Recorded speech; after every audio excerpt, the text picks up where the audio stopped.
السلام عليكم ورحمة الله وبركاته. حبايبي عاملين ايه؟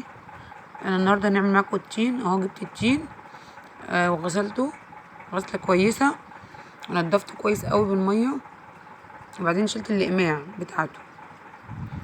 وهنجيب حلة او حاجة ألمونيا نحط فيها التين على النار، ونحط فيه كوباية مية.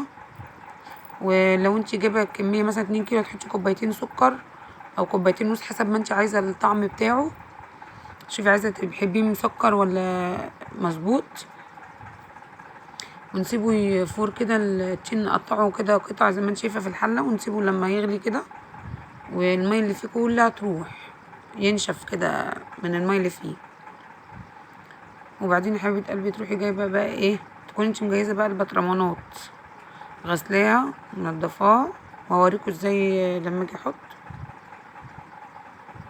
انا كده. بص، وتبصي عليه كل دقيقتين 3 كده، تقلبي فيه، تقلبي في اللي تحت فوق واللي فوق تحت كده لغايه ما الحله تقل خالص كده معاكي، الميه بتاعته تنشف خالص معاكي اهو. انا كده سايباه اهو على النار ياخد راحته في السوا لغايه ما كل الميه اللي فيه تروح تنتهي خالص. بعد كده بقى ايه، تجهزي بقى البطرمان اهو كده. وانا كده خلاص خرجت اهو في الطبق. بسم الله ما شاء الله، تقيله ازاي، مربى تقيله وتحفه وجميله، وريحتها جميله جميله جدا، احسن من اللي انت بتشتريها بره اهو. الكميه ديت اللي في الطبق عملت بطرمان اهو. البطرمان اهو غسلته وعقمته ونشفته عشان احط فيه المربى اهو يا حبايبي. بسم الله ما شاء الله، احسن من بتاعت بره اهو. نعبي مع بعض المربى اهو. الكميه دي هتعمل بطرمان واحد، هي كانت كيلو على فكره. حطي لو كيلو حطي عليه كوبايه سكر ورشه ملح ليمون، على سنه المعلقه كده ملح ليمون.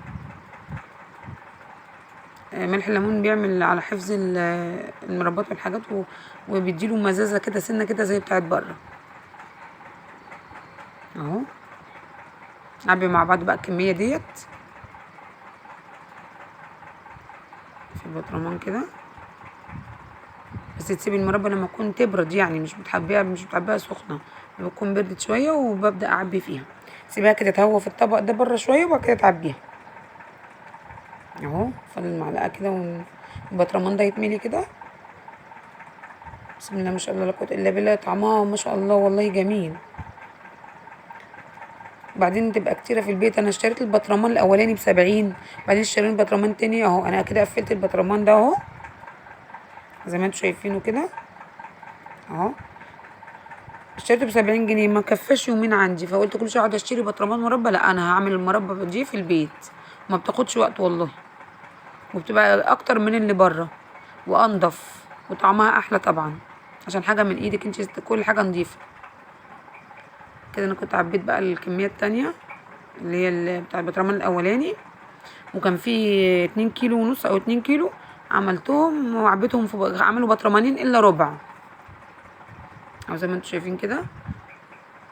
ده كده خلص كده البطرمان ده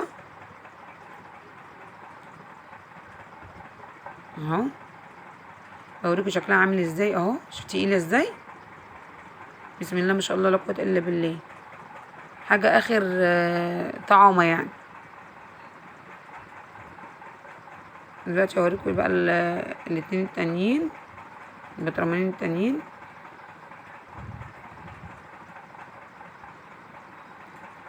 انتي بقى تبقي مجهزه البطرمانات وغسلاها ومعقماها ومنشفاها كويس عشان تعبي فيها على طول. ادي البطرمانين التانيين اهم يا حبايبي. ال2 كيلو عملوا بطرمانين الا ربع. البطرمان ده كيلو على فكره، يعني بصي البطرمان التاني اهو اللي جنبه دوت ده كيلو اهو، والبطرمان التاني ده كيلو الا ربع، يعني بطرمان الا ربع. هو عمل ده بطرمان الا ربع اهو، زي ما انت شايفه كده بطرمان الا ربع. بسم الله ما شاء الله بقى، حاجه نضيفه كده من ايدك. هطلع لك برده من البطرمان ده كده معلقتين كده تشوفيهم اهم في الطبق اهو. بسم الله ما شاء الله تقيله ازاي، شايفه حاجه اخر عظمه. اللهم صل على النبي عليها وعلى ريحتها. وما تعملي انت كمان هتدوقي الطعم بنفسك اهو. احط لك معلقتين كمان كده ولا حاجه عشان تشوفيها تقيله جدا، احسن من بتاعه بره 100 مره. ووفري بقى، اعملي كل المربات اللي انت عايزاها في بيتك، احسن ما تروحي تشتري والكميه تبقى قليله ومش متاكده هي معموله اصلا ازاي يعني. اهي بسم الله ما شاء الله تقيله ازاي، زي الفل.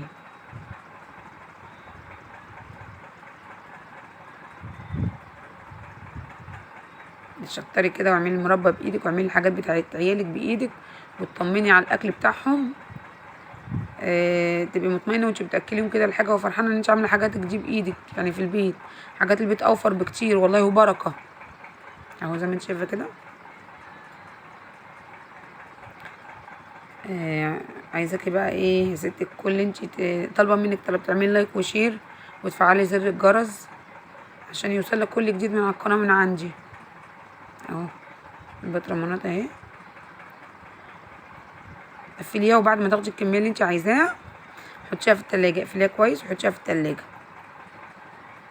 كل ما تعوزي منها تطلعي وتدي لعيالك في سندوتشات المدرسة في البيت. مع قناتي قناة وفري ودبري وفي بيتك عمري مع ام يوسف. السلام عليكم ورحمة الله وبركاته.